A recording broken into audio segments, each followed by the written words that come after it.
I looked at myself in the mirror, added a little blush to my cheeks, and brushed my hair one last time. I sighed and stepped back, putting on the short black dress I bought this week. It was perfect, not too short and not too long. I still had good legs and I loved to show them off. Bill always complimented them, and I suppose he convinced me they looked great. I slipped on my heels, fastened the back straps, and stood up. I sprayed a little perfume, put on some dark red lipstick, and voila. I was ready. "Okay, Wendy, are you ready for this?" "You still look good, girl," I said, trying to convince myself in the mirror. Going on dates hadn't been going very well so far, but maybe this one would be different. I walked downstairs and into the family room where Jace and Jenny were playing. They were my 12-year-old twins and the loves of my life. I adored these two and I always let them know that. I stood there, watching them play their new video game that their father bought them last week. Our neighbor Rachel Meyer was watching them tonight while I was out, and she seemed to be having fun playing too. She was older, almost 18, and had been our babysitter for the past 4 years. "Okay, kids, I'm ready to go. Can you make sure to finish your homework before bed? Jace, you have that test in math tomorrow, and Jenny, you have an English quiz coming up." They turned to look at me, and as usual, I saw disapproval on Jace's face. I didn't want to argue, so I turned to Rachel and asked her to check their homework. "No problem, Mrs. Stridell. They always do their homework for me, right, guys?" Jace turned away without saying anything. I knew he was angry with me, but I couldn't give in to him. Jenny smiled and complimented me on how nice I looked. She wasn't pleased with me either, but she wasn't as obvious as Jace. The three of them went back to playing their game, so I walked out of the room and into the hallway. I grabbed my jacket and placed it on the banister, ready for when James came to pick me up. I entered the kitchen and sat down at the table, feeling a little hesitant about going out tonight, but I knew I had to get back into the dating game. It was tough and different now. It had been almost 15 years since my last date. After all, I had been married for 13 of those years and dating my ex-husband for the 2 years before that. The divorce had been finalized 6 months ago, and this was only the 3rd time I had accepted a date. Tonight was with James Conklin, a co-worker of mine at the bank where I worked as a teller. He was a good-looking guy and had been asking me out for over a month. I liked him, but just as a friend, I repeated to myself for the 10th time that maybe this wasn't such a good idea. If things were different, I might be engaged or even married to Brad Isley by now. Brad and Bill used to be friends and they both worked together at Lever, Klein & Patron, Inc., a company that handled corporate takeovers and consolidations. They were investigators who looked into corporate finances and evaluated their assets and debts. It turned out that they were always competing for the top spot in the company. Bill had the advantage, or so most of his colleagues said. Brad was good, but not as good as Bill. Despite their rivalry, Brad often came to our house for parties and barbecues. Bill didn't like him much, but I had no issues with Brad. I knew he was single, with an ex-wife he never spoke of, and no children of his own. He was friendly and always ready to help me out. He often complimented me on my appearance, and how I hosted parties he was just very observant. Bill confronted me once after a party where Brad spent the whole evening by my side. I was surprised by Bill's attitude, and when he suggested that Brad had ulterior motives that didn't belong to him, I got angry and defended Brad. We didn't speak for days after that argument. Brad had been our friend for almost 3 years before everything fell apart. That's when I found out how good of a friend he really was. He was the one who had my best interests at heart and the one who made me aware of my husband's unfaithfulness. He was there for me when he brought me those pictures of Bill with another woman he was having an affair with. I didn't know the woman's name, and I never bothered to find out. Brad had all the pictures, dates, and even hired a private investigator to gather evidence which he paid for himself. It was all documented in black and white. He admitted he did it because he cared about me and didn't want me to be hurt any more than I already would be if it continued. When I confronted Bill, he got furious and screamed at me. He wanted to know who gave me those pictures and that report, but I refused to tell him.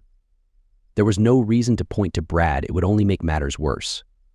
Bill denied the whole thing, claiming he had never been unfaithful to our marriage, but he couldn't answer any of my questions. I asked him why, who the woman was, when it happened, and why he chose to cheat on me. He wouldn't give me any answers, saying it was all untrue. When I showed him the pictures, he took them, looked at them with anger, and threw them on the floor, still insisting that none of it ever happened. I had proof, but he kept denying it. I was so angry at him that when Brad convinced me to get a restraining order and make him move out of the house, I did. Bill was very hurt and furious when the police served him the order. He continued to deny everything right up until I filed for divorce.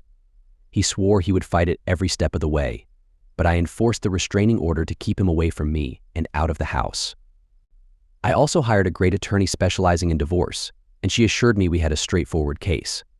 The only thing I refused to do was cut off Bill's access to the twins. After all, he was their father, and they wouldn't understand why I wanted to keep him away. They would complain when he didn't come home, but I tried to explain that he couldn't live with us anymore. They took it hard, but I assured them that he would still spend time with them. I let him know through my lawyer that I wanted him to see them, and he agreed. I just wanted to be informed so I could plan to be out of the house when he came to pick them up. During this time, Brad was always there for me. He would go places with me, help me with the paperwork and meetings with my attorney, and sometimes even pick up and drop off the twins when I couldn't. He stood by my side through it all. I was growing fond of him, and I could tell he felt the same way. We went on a few dates, but we only said goodbye at the door. That changed after the court finalized the divorce and made our separation official. The next time Brad and I went out, I asked him to stay over. The twins were with Bill for the weekend, so Brad spent Saturday night with me. But I cared about Brad and thought things would improve as we got to know each other better. And they did get better, but it never compared to what I had with Bill. It became a pattern. Bill would take the kids on alternate weekends, and Brad would stay over. That was until one Sunday morning when Bill came back with the twins to grab an extra pair of shoes for a trip he was planning. Bill stayed outside in the car while the twins ran upstairs to get their things. I heard them and came out of my bedroom to ask what they were doing. As I spoke with them, Brad came out of the bedroom wearing his robe, and the twins saw him. I saw shock and anger on Joss's face, and a tear started forming in Jenny's eyes. I was about to say something when Jace ran downstairs, with his sister following right behind. They went out the door, slamming it shut. I had no choice but to let them go. When Bill brought the twins home that Sunday night, he came inside with them, something he hadn't done since I filed the restraining order. He waited until the twins ran upstairs. Then he looked at me with the coldest, angriest look I had ever seen. I don't want that jerk in this house again until we are divorced. I had 2 frightened and devastated kids on my hands this weekend because they saw that guy in your bedroom. Do you have no shame? Don't you understand what it says to our children that you are involved with another man while we are still married? You accused me of the same thing, even though I was innocent. But now I think I understand you were cheating on me with Brad all along, and you made up that story just so you could divorce me. Well, that was all lies, and you know it. This stops right now, or I will go to the court and ask for full custody based on your behavior. Make your choice now, you're just disappointing me. With that, he turned and quickly walked out the door, slamming it behind him. I stood there, completely shocked. What was he talking about? Making up lies. Me, cheating on him with Brad as an excuse for divorcing him. He was completely crazy. This was just his way of reacting to the fear of losing me and the kids. That's what it was. Now I understood. But he was too angry to reason with now. I had to take a step back with Brad, at least inside my home. We could meet at his place or go to a hotel. I could manage that.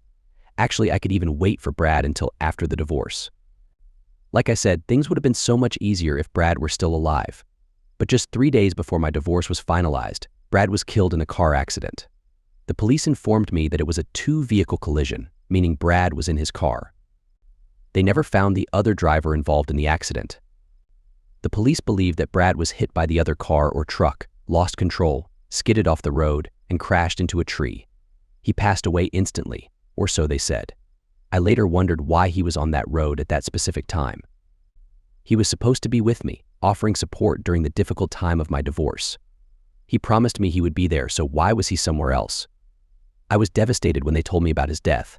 Devastated. But strangely, that was it. I wasn't sure why they contacted me, but apparently Brad had something in his car that mentioned me. Even though I was very fond of him and thought we might have a future together, I was surprised by how quickly I coped with his loss. Maybe he was just a great friend when I needed one and nothing more.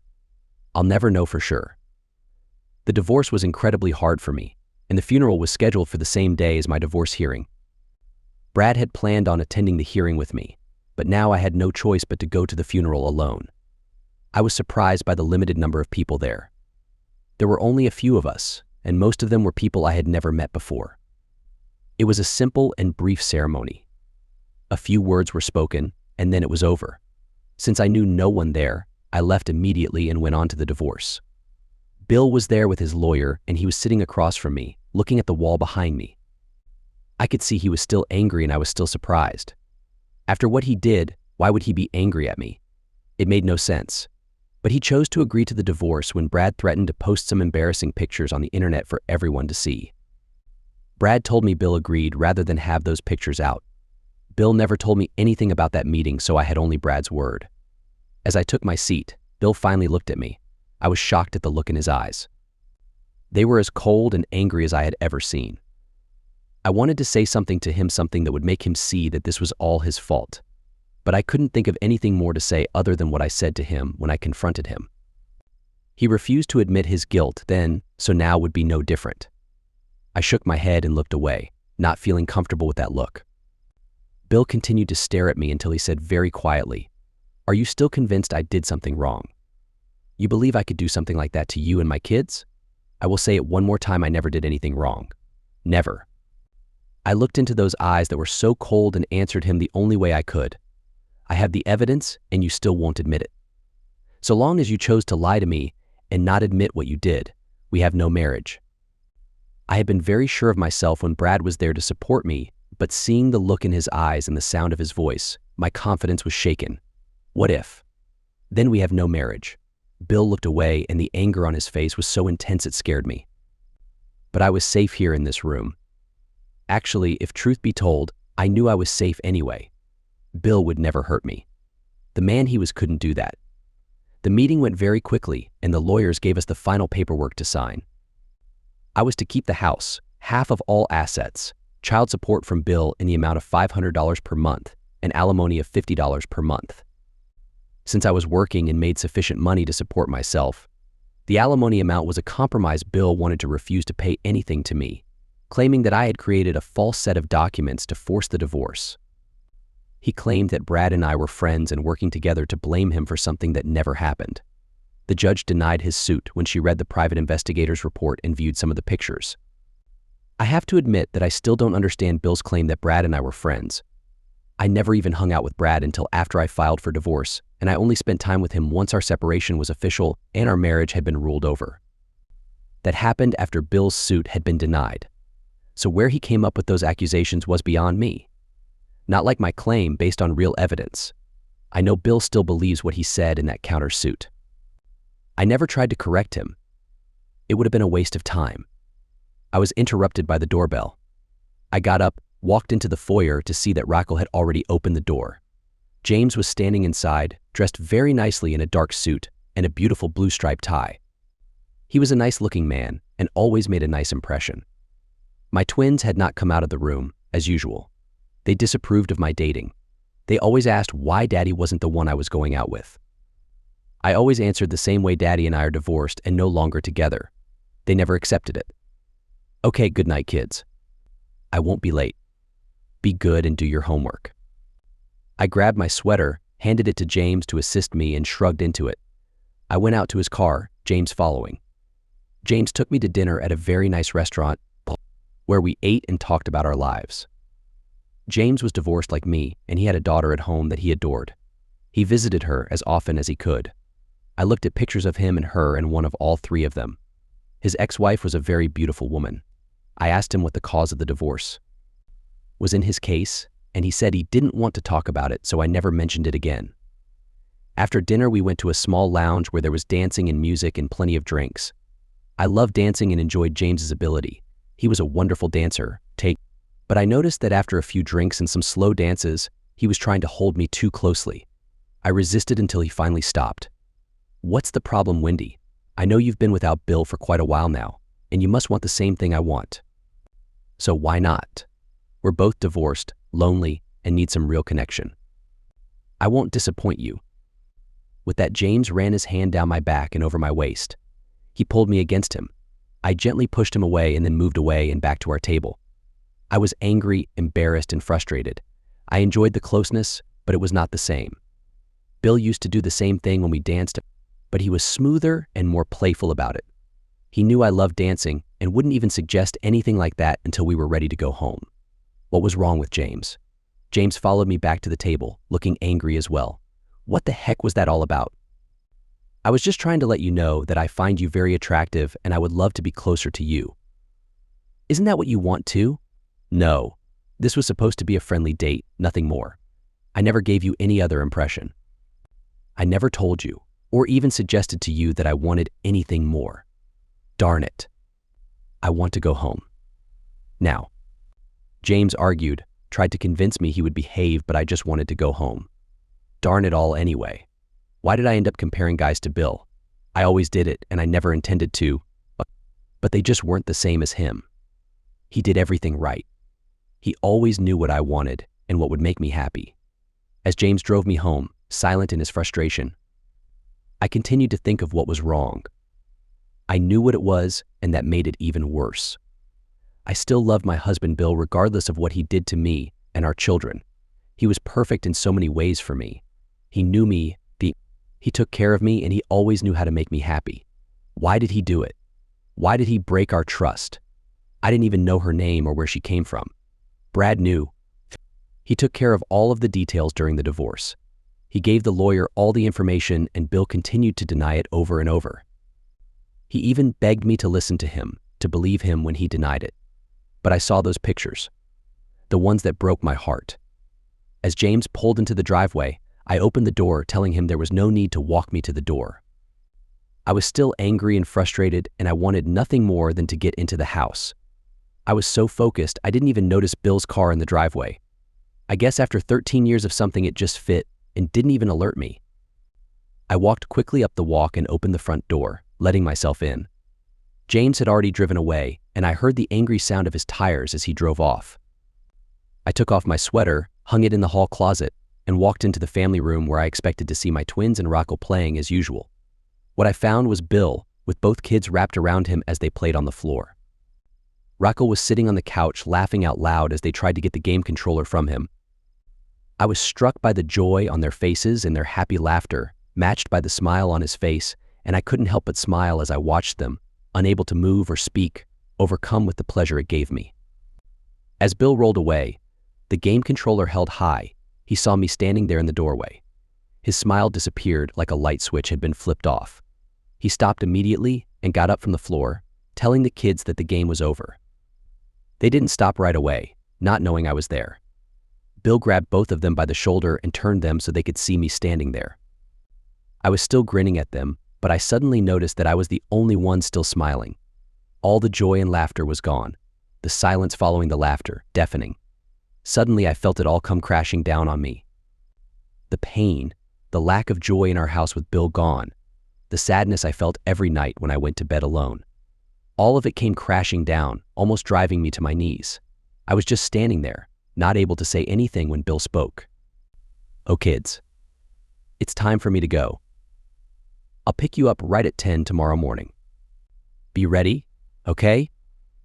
With that, he spoke to Raquel and then walked past me and out the door without a word. I watched him go with mixed emotions. He wasn't supposed to be here without notifying me, but then I realized I had told him I would be out this evening. He probably didn't expect to find me home so early. "Thanks a lot, Mom. You weren't supposed to be here this early. Dad and us were having a lot of fun together until you ruined it." "Thanks a lot," that was from Jace as he angrily picked up the controller and turned the game off. He said goodnight to Rocco and then, followed by Jenny, walked out and up the stairs to their rooms. "I'm sorry, Mrs. Stridell." "Mr. Stridell called to ask if you had gone out, and when I told him you had left, he came over to play with the twins. It was okay, wasn't it? You just told me he wasn't supposed to be here when you were." "I'm sorry if I did something wrong." "I didn't mean to." Raquel was concerned, her appearance looking as if she was afraid she had messed up. No, Rachel. You did nothing wrong. And you're right, he isn't supposed to be here when I am, but you couldn't know I was coming home so early, and neither could he. So, it's all right. It's fine. You can go home now. I paid her and walked her to the door. "Thanks, Raquel. I'll call when I need you again. Good night." I stood there in the hallway of my home, alone as it seemed I was more and more. My children were angry with me, but my babysitter was afraid she had done something wrong and my ex-husband had walked out without a word to me. The joy and the laughter I saw when I first came in was missing from our home now and had been since I confronted Bill with his unfaithfulness. But what bothered me the most was that while he was the one that created the problem, I was the one paying the price. And it was a steep price to pay. I slowly walked up the stairs to my empty bed and stripped out of my new dress. I washed my face of the makeup I had applied so carefully and let my hair down, the elaborate hairdo I began the evening with forgotten. All of that care for what? For him, of course, not for me. I sighed, turned out the light, and pulled the covers over me. The last thoughts I had before I fell asleep were about the laughter I saw earlier. I was sitting at the kitchen table the next morning, a Saturday, when the doorbell rang and the kids went to get it. It was Bill, coming to pick up the kids. As usual, he would wait outside for them to get their bags for the weekend sleepover. I normally remained in the kitchen during this transition, but today I felt the urge to see Bill. I wanted to see him relaxed and ready for 2 days with our twins. Without thinking of the consequences, I rose and walked into the foyer. I went to the door, opened the storm door, and saw him sitting on the steps. I spoke as he turned. "Good morning, Bill. How have you been?" He said nothing, just looked up at me. I was surprised at how well he looked. Unlike me, the divorce hadn't seemed to bother him much. But then he was probably spending time with someone else regularly, and it seemed to be good for him. He stood then, turned around, and looked away. "I've been doing okay. Work's good, business is up. So things are good. You?" "I'm okay too, I guess. I'm sorry about last night. I should have called to let Raquel know I was coming home early. It wasn't your fault." "Or Raquel's?" "Yeah, okay, I was just spending a little time with the kids since I was free. I'll be more careful in the future." "Please, Bill. It wasn't a problem. You don't have to do anything different. It was my mistake. The date first, and then not calling." As I was about to explain about the date, the twins came running out the door and grabbing their dad, ran to the car. Bill went with them, as if my words were unimportant. As I watched them together, I realized that they probably were. They turned to wave goodbye as I watched them get in. They seemed so happy with him, more so than with me. I didn't seem to be able to get them to have fun anymore. I wish I knew why. I went back in, dreading the weekend without my kids. They were my only solace now. Where I used to love the weekends, Bill and I sleeping late and listening to the kids downstairs on their gaming console or watching cartoons, or just having fun, now it was just me. If they weren't with Bill for his weekend, they were gone to practice for something or other. This weekend was typical with Bill gone, Brad gone, and now Jace and Jenny with their dad. It was just me, the day promising to be very empty. I spent the remainder of that day reflecting on my life. I was alone now, only my kids to keep me company. I worked at a job I didn't particularly like. I slept alone. I only dated occasionally since most of the guys I met were usually taken or not candidates for anything serious. I managed to survive the 2 days, and on Sunday fixed a small dinner, knowing the kids would be home but that Bill would probably feed them before coming back. He usually did that, taking the time to talk to them and make plans for the next weekend they would spend together.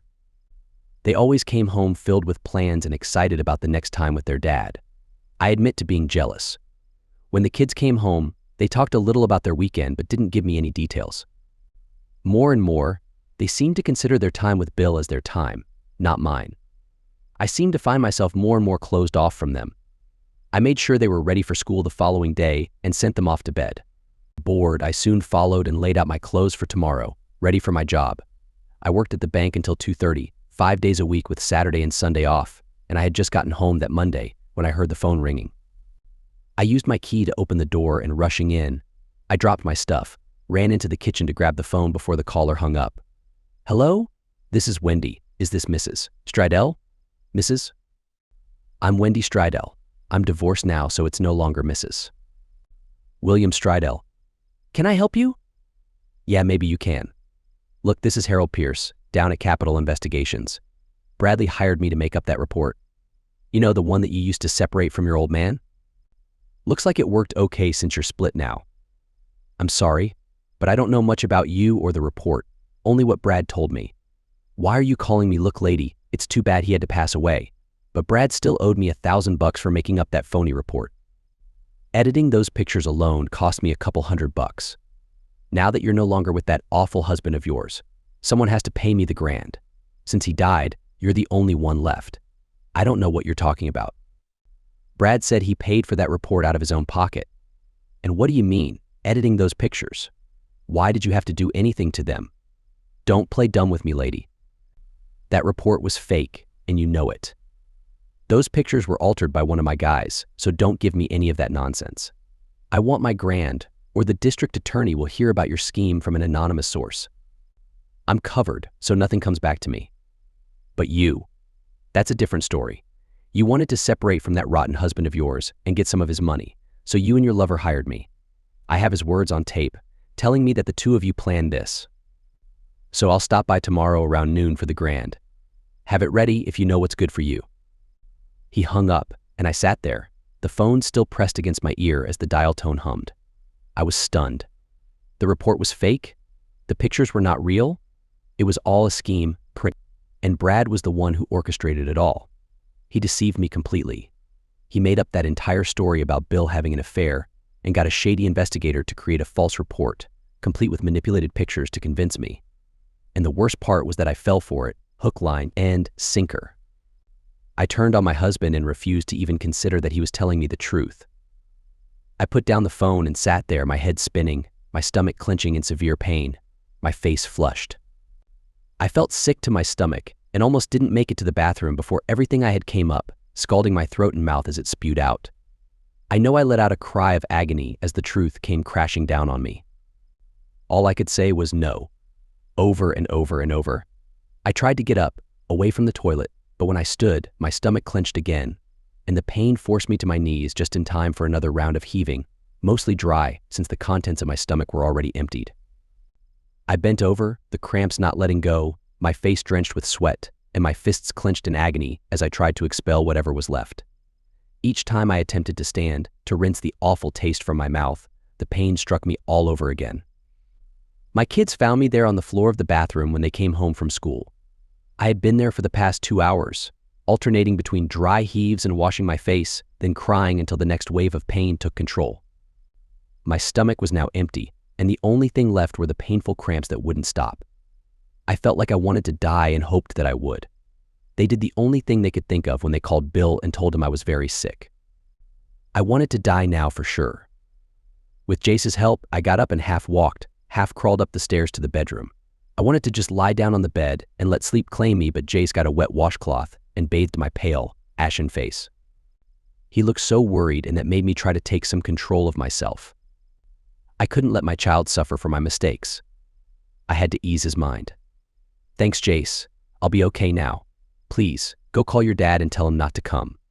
I don't want to see him now. Please, Jace, please, go. But Mom, you're sick. You need someone to help you, and Jenny and I don't know what to do. Dad will know. He'll take care of you. No, Jace. Listen to me now. I don't want your dad here. Do you hear me? Not your dad. Now, do as I told you. Call him.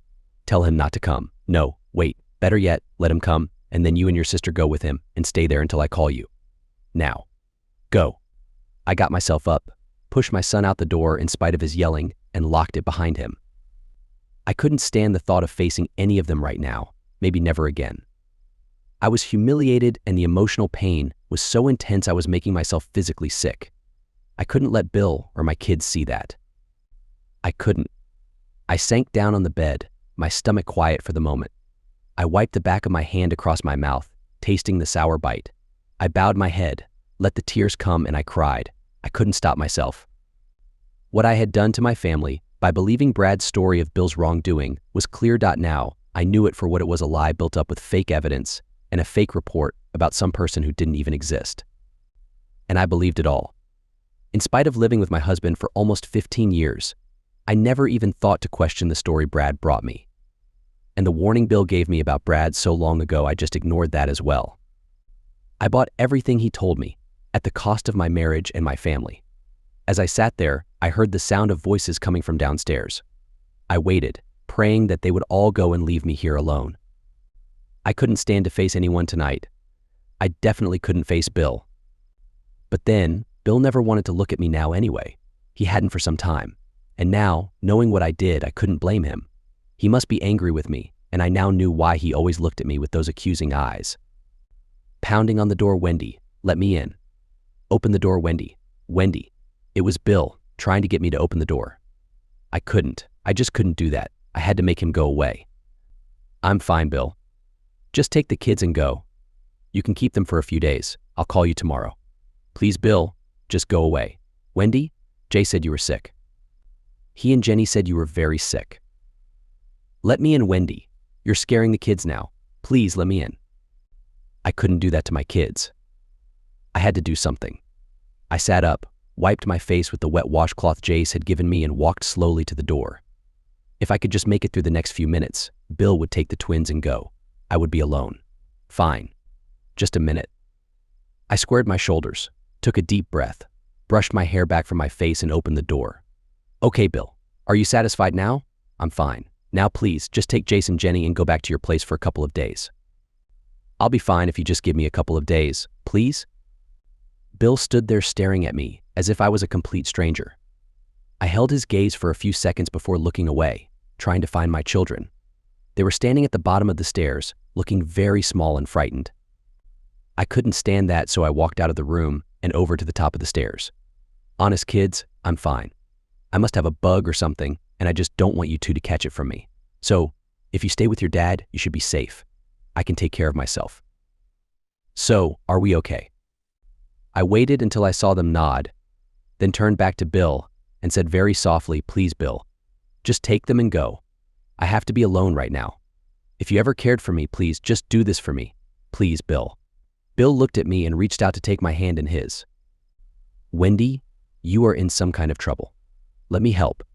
You are still the mother of my children. Let me help you for them, if not for yourself. I looked into his eyes, saw that small kernel of concern, and that was all I could stand. I began to cry as I ran into the bedroom, slamming the door shut behind me. I twisted the pathetic lock and stood there, my back pressed against the door as if to block him from coming in. I waited, but he didn't make further attempts. He walked away, I heard voices again, and then the door closed when they left. I stayed as I was until I heard the car pull out and opening the door slowly, but I listened to the silence. They were gone. That night was terrible for me as I finally understood everything. I spent the next several days at work, doing the mindless job that I was beginning to hate, then returning home to sit and stare at the wall, trying to understand how I had been so gullible, so willing to believe something so awful about the only man I had ever loved. And yes, now that I was forced to see the truth, I realized that I had loved him all along. That's why James left in a huff on our date. I was comparing him to Bill, and he wasn't Bill. None of them were, even Brad.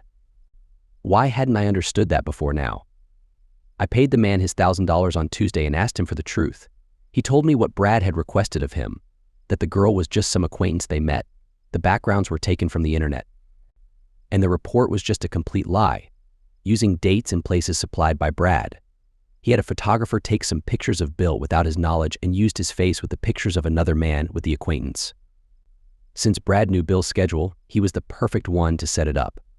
And he did it all just to take me away from Bill to beat Bill at something, because of his jealousy. He knew Bill was to be promoted very soon, and he would end up working for him, so he wanted to take me away first. And he succeeded. I let him make a fool out of me and deceive Bill out of my love. And if he hadn't died in that freak car accident, I never would have known. It was Thursday before I called Bill to tell him he could bring the children home, but I requested that he stop and see me beforehand. I told him I had something I wanted to talk to him about and that the children couldn't be a part of. He was curious, but all I would say was that it would be something he needed to know. He reluctantly agreed. I had debated about what I should do, and I knew one thing. I had to tell Bill the truth about everything. He had to know that I believed him and that I knew he had never betrayed me.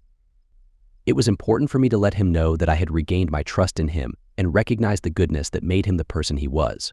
While I couldn't erase my mistakes, I could let him know that I now realized I should never have doubted him. He deserved that from me, at least. Friday, Bill called and asked if we could meet at home that evening.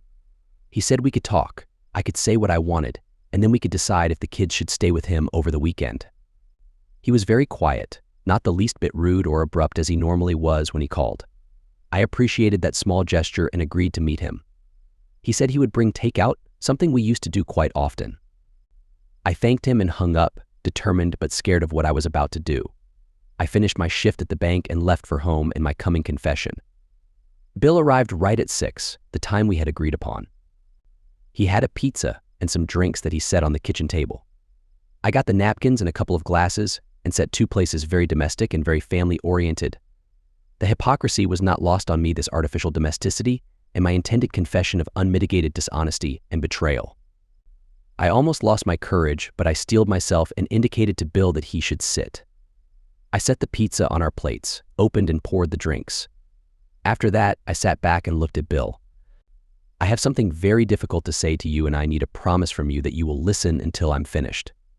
If you try to interrupt or to ask questions before I'm done, I won't be able to get through this. This is important, Bill, so you have to promise me. Bill looked at me, and I guess the pain on my face convinced him that I needed to do this. He finally nodded and gestured for me to begin. I swallowed, said a quick prayer for help, and began.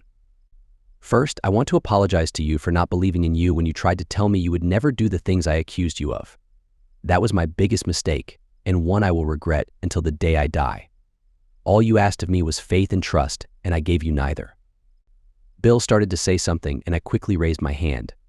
Please, Bill, you promised. He subsided, and I continued.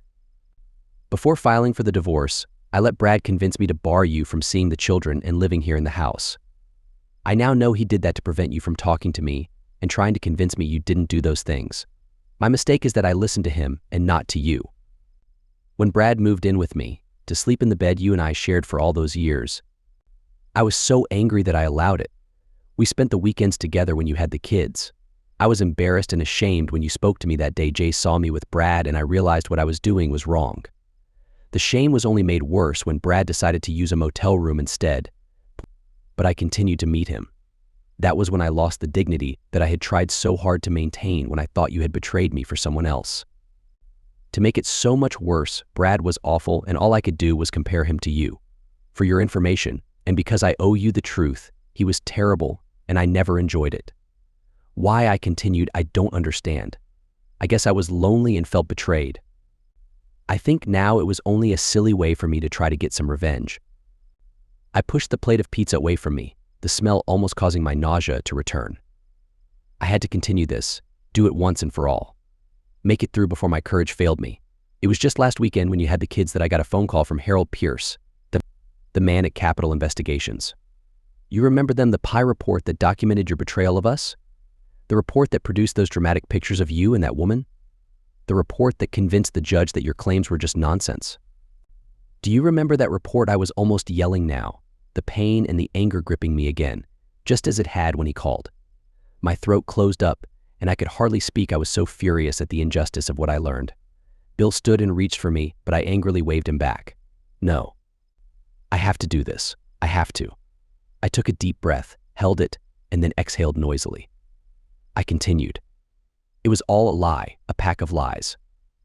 Brad paid him to create those pictures and to alter the report and make it look real. Brad paid him. Brad did it all just to take me away from you. And he succeeded. He succeeded because I failed to trust you. Don't you see? It was all my fault. I destroyed our marriage by my failure to believe in you. The foolish man called me to ask for an additional $1,000 that Brad owed him. Brad told him that he and I were in agreement to fake the report and the pictures. He had a tape of Brad making the request to fabricate the report, and he claimed that I was aware and in agreement.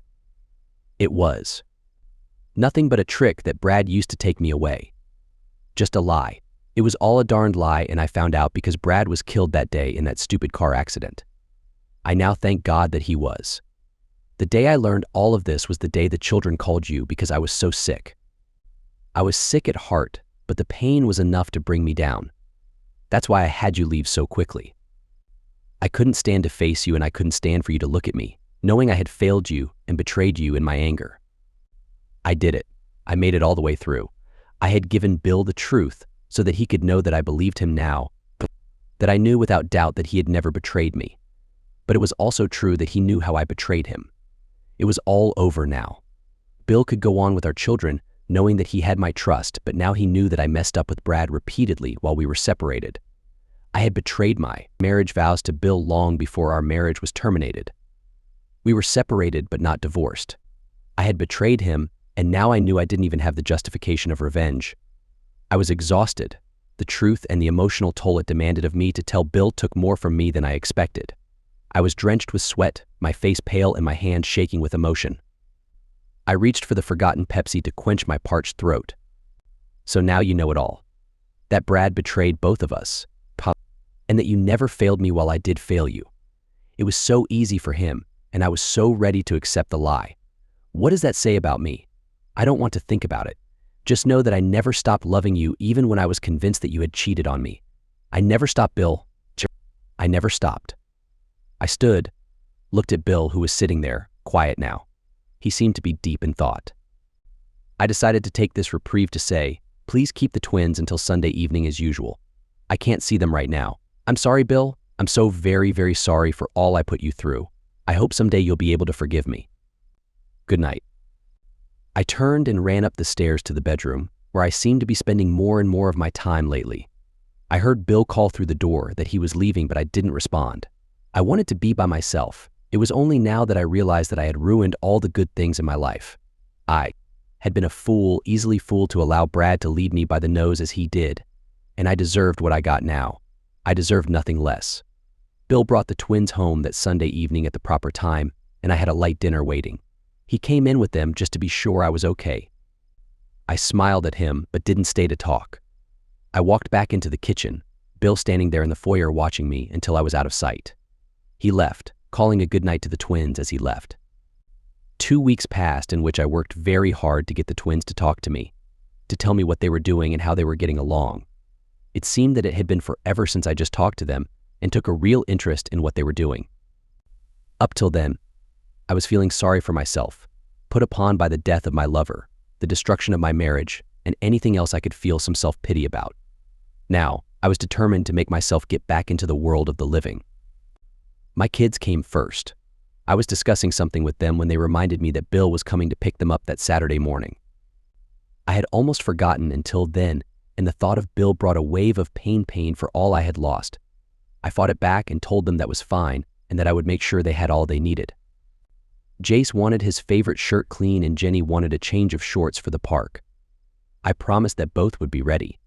They seemed pleased that I was taking an interest again, and we talked about what they were going to do.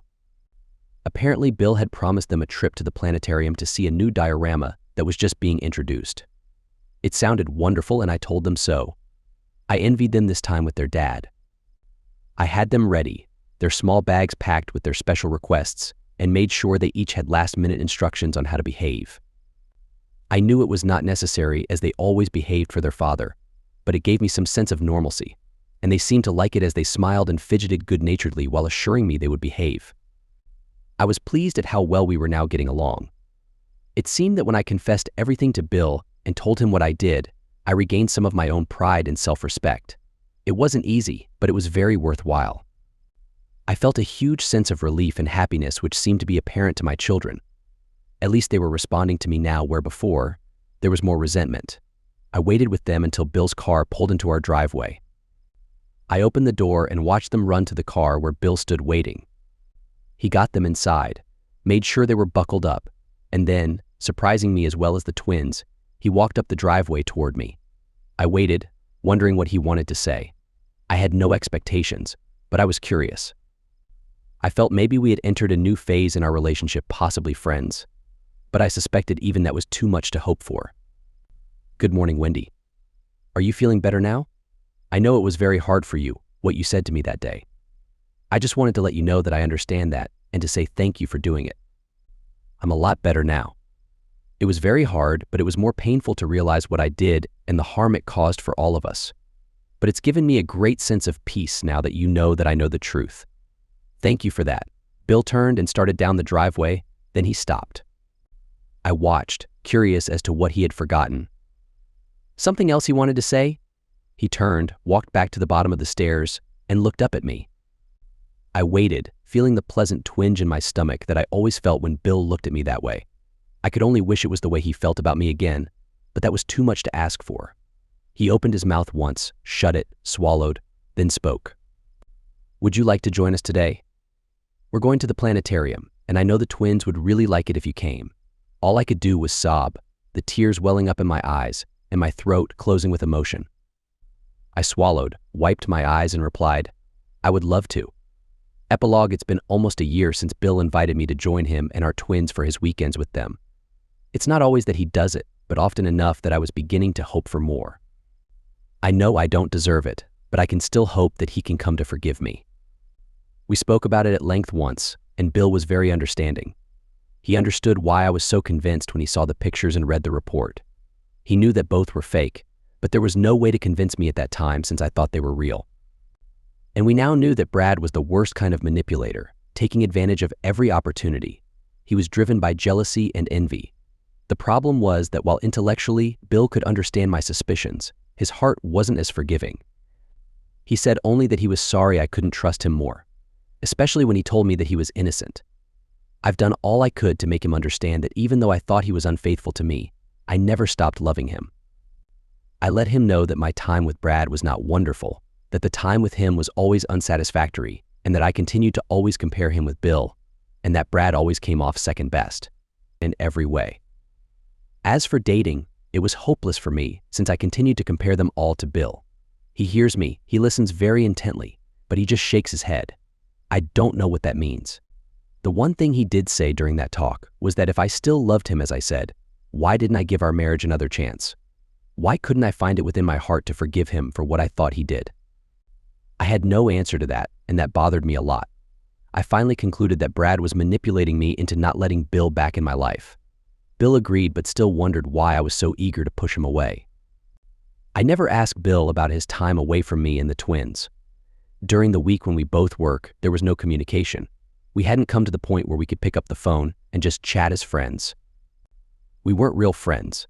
We were a divorced couple who shared custody of their children, and that was still our situation, even now. I tried in every way I knew to let Bill know that I was sorry and that, if given the chance, I would do all I could to repair the damage I did to our marriage. He seems to understand that, and he sometimes says things that lead me to think that maybe, oh well, just maybe. Things finally came to a conclusion one Sunday after Bill had returned with the twins from a day when he didn't ask me to join them. It was a long weekend for me, wondering what they were doing and why they didn't ask me to join them. I told myself that it was nothing, just Bill wanting to spend some quality time alone with them. I convinced myself of that by the time they came home. Bill stayed outside and soon left without saying goodbye or coming in to chat. I noticed that he was doing that more and more. I spoke to Jace and Jenny that evening and casually asked them what they did that day. We were on good terms again, and we did often talk about their time with Bill. This time I caught the look that passed between Jace and Jenny before Jenny spoke. "Mom, we talked it over between us, and we have to say something. We promised Dad that we wouldn't, but we don't think that's fair to you cause we love both of you the same." She looked once more at her brother before continuing. "Dad has a special friend. Her name is Cindy, and she's very nice. She has a daughter, Judy, who is our age, and the five of us have been spending a lot of weekends together." Jenny looked at Jace and he nodded. He picked up where Jenny stopped. I had stopped breathing, dreading what was coming. This weekend was a lot of fun. We went to a cabin at Lake Pontiac and spent the whole weekend there with Cindy and Judy. We think Dad and Cindy were together at night, but we aren't sure. They didn't say anything about it.